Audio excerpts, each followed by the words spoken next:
Assalamualaikum warahmatullahi wabarakatuh. Sahabat-sahabat Ramadan yang dirahmati oleh Allah Subhanahu wa taala. Saya ingin menceritakan suatu peristiwa ya, yang kami alami di tahun 2015 waktu kami menunaikan ibadah haji. Saat itu kami menuju Jamarat untuk melempar jumroh ya. Sudah selesai ketika melihat cuacanya yang begitu terik sekali, maka kami memutuskan untuk beristirahat, tidak langsung kembali ke tenda di Mina gitu ya. Kami berenam plus seorang ibu yang ditinggal oleh rombongannya, sehingga kami bertujuh.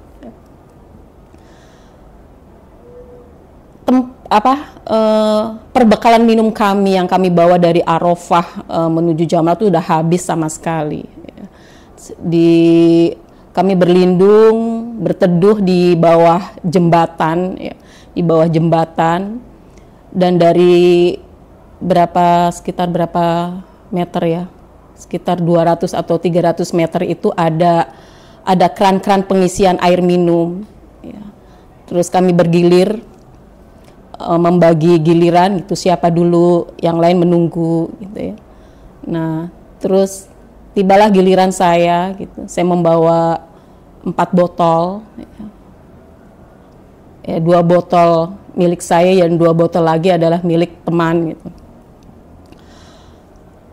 Sebelum pergi ke antrian pengisian air minum itu, suami saya berkata, "Jeng, nanti cukup 2 botol dulu diisi. Habis itu Jeng Nur antri lagi, lari ke belakang, antri dari belakang. Tidak boleh, jangan 4-4-nya diisi sekaligus. Supaya orang lain dia mendapatkan giliran, gilirannya itu tidak menunggu lama.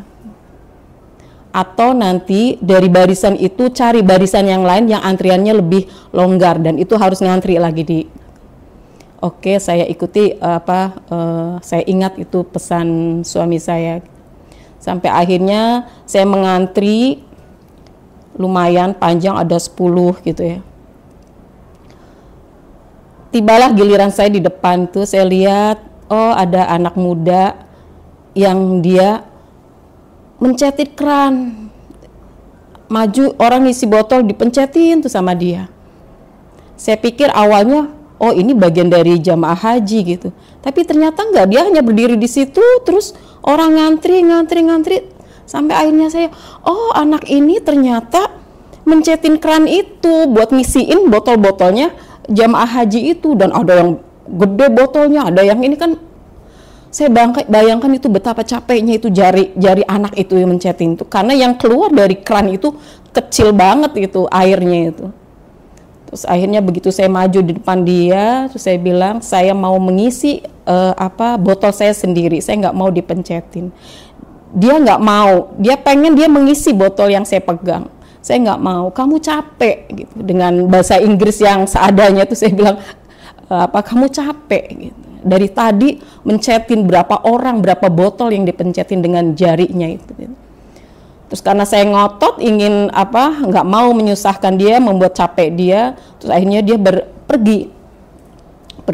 Saya nggak ngerti perginya kemana, terus akhirnya saya isi aja sesuai dengan pesan suami saya 2 botol saya isi gitu. Terus habis itu saya pergi, saya lihat antrian mana yang masih nggak terlalu panjang.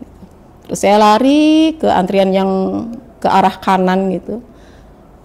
Nah, saya ngantri, begitu saya sampai giliran lagi, subhanallah, itu ketemu lagi dengan si anak tadi itu, anak muda tadi itu. Nah, sekarang tuh dia berdiri bersama temannya. Dia juga terperanjat gitu ketika saya maju, bertemu lagi dengan wajah saya gitu. Saya tersenyum, dia tersenyum, temannya juga tersenyum, sepertinya temannya tuh tahu gitu apa yang terjadi di antrian sebelumnya.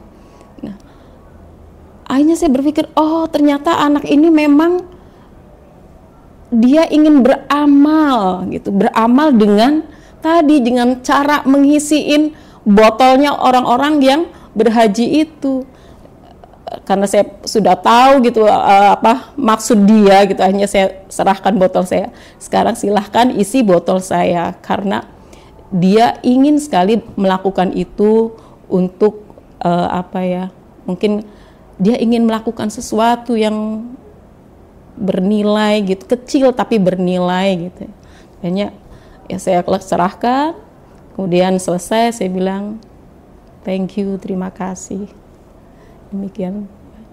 Dari pengalaman itu, oh betapa hebatnya seorang anak muda gitu, yang apa ya, ingin sekali bermanfaat gitu buat orang lain, sampai hal yang sepele, sebenarnya kan sepele gitu kan, ngisiin air gitu, tapi hal yang luar biasa karena ternyata yang sepele itu butuh apa ya, tenaga gitu kan, karena saya lihat krannya itu kan kecil, mengeluarkan airnya itu berapa puluh botol yang dia isi.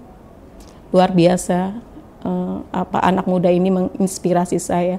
Jangan remehkan hal-hal yang kecil, maka kalau itu bisa dilakukan untuk berbuat baik pada orang lain, maka lakukan.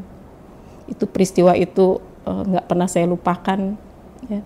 Dan sampai sekarang tuh sosok anak itu tuh masih suka ada di depan mata gitu, kalau apa ingat peristiwa itu gitu, ingat kejadian di tahun 2015 itu kisah, salah satu kisah yang kami alami di area Jamarot 2015 yang lalu. Billahi taufik wal hidayah. Assalamualaikum warahmatullahi wabarakatuh.